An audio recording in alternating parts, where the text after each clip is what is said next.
Hello and welcome to Madrid, Spain. I'm here in Puerta del Sol, one of the main squares here in the city of Madrid, and I've decided to use this city to launch the very first episode of Ed Talks. Ed Talks is a platform for you, educators and parents, to write in to me in terms of some of the situations, some of the conflicts that you're having in terms of values education and character education. And I am going to share some stories, some creative ideas in terms of getting you to teach your child or your children certain techniques so that you can build up his or her character. So we've got a very first letter coming in from Deborah De Silva's son. She asks, "Dear Ed, I would like to teach my 4-year-old daughter the values and the pitfalls of learning how to share. She's an only child, but has many friends who are much older than she is. She has a few friends who are younger than her. However, often she encounters problems when she wants to share food and toys with others and they will not want to share with her.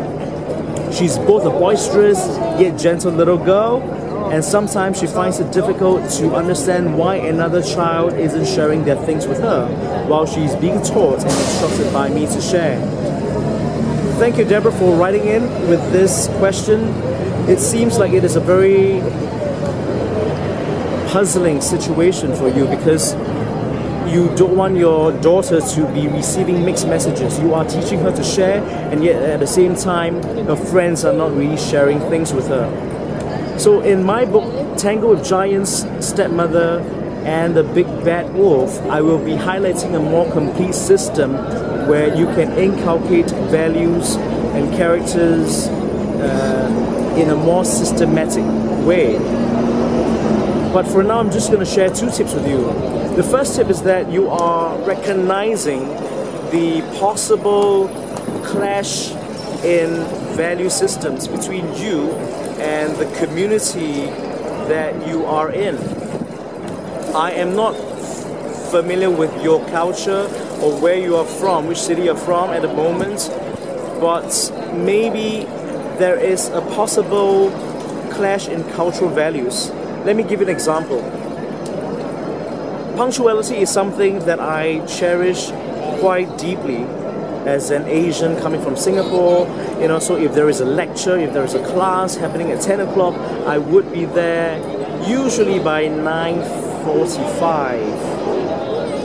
That is already stretching it. Sometimes I'm there, you know, by 9:30 just to make sure that the space is ready. I'm getting myself mentally prepared, physically prepared for whatever that's going to come. But here in the UK, for example, if the lecture is at 10 o'clock, it is just right to enter the space at 10 o'clock. And sometimes in other cultures, it is also possible to enter the lecture theater 10 minutes, 15 minutes late. You know, they have this rubber timing. So that seems like it is a possible clash in cultural norms, cultural values that may frustrate you because, you know, in your situation you feel that sharing is the most important value that you want to inculcate in your child, in your daughter. Sharing is a gift. Sharing is a form of generosity, a form of love that you want to inculcate in your daughter. Yet at the same time, the community that she's with, her friends that she's hanging out with, may not share the same values. Or maybe they do, but the definition of generosity and sharing would be very different from that of yours. So I'm going to give you a little homework, is that you need to understand, develop a deeper cultural understanding of what where these parents come from. Maybe in terms of their hierarchy of values, sharing, generosity, and giving would be very different on that scale. So for you, it may be the priority number 1, but for them, it could be priority number 4 or 5. So take the effort to understand some of these cultural norms that may conflict with yours, and with that you will be able to understand and reduce the level of anxiety and confusion for you as well as for your child. So for example, The next step that I'd like to share with you is that I'd like you to ask you to think of a story, a metaphor or a symbol to teach your child the values that you like to impart. So for example, you already know that you want to teach her the value of sharing, but yet she is receiving mixed messages. So I like to share this story with you, something I'm just creating right now even as I'm speaking, so that you are able to invite critical questions, get her to think about certain situations, so that she's not confused by the mixed messages around her.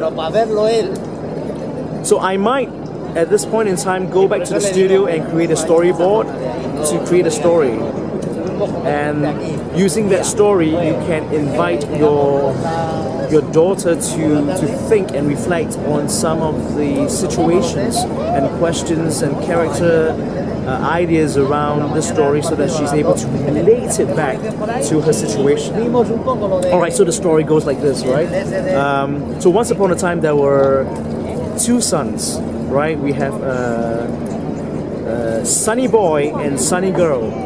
So Sunny Boy is always shining on this side of the world brightly and giving out his warmth and light to the people around, you know. So Sunny Girl is always shining as well, all the time, and sometimes they do talk to each other.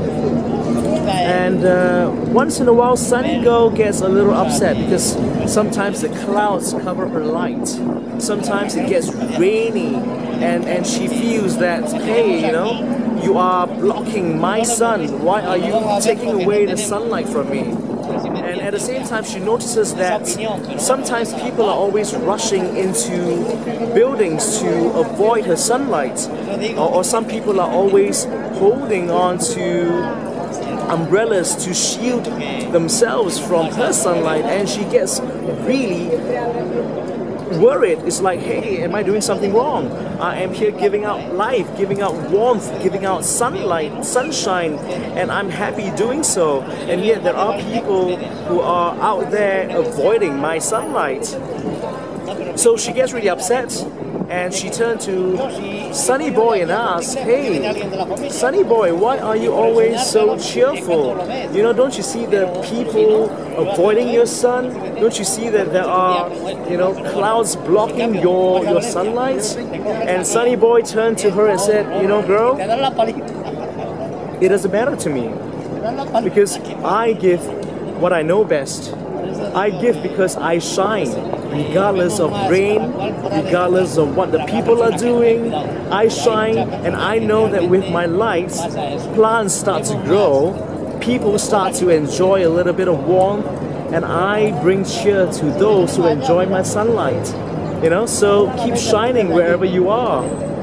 And Sunny Girl reflected a little bit on what Sunny Boy was saying and decided to, hey, that's a really interesting thought. I don't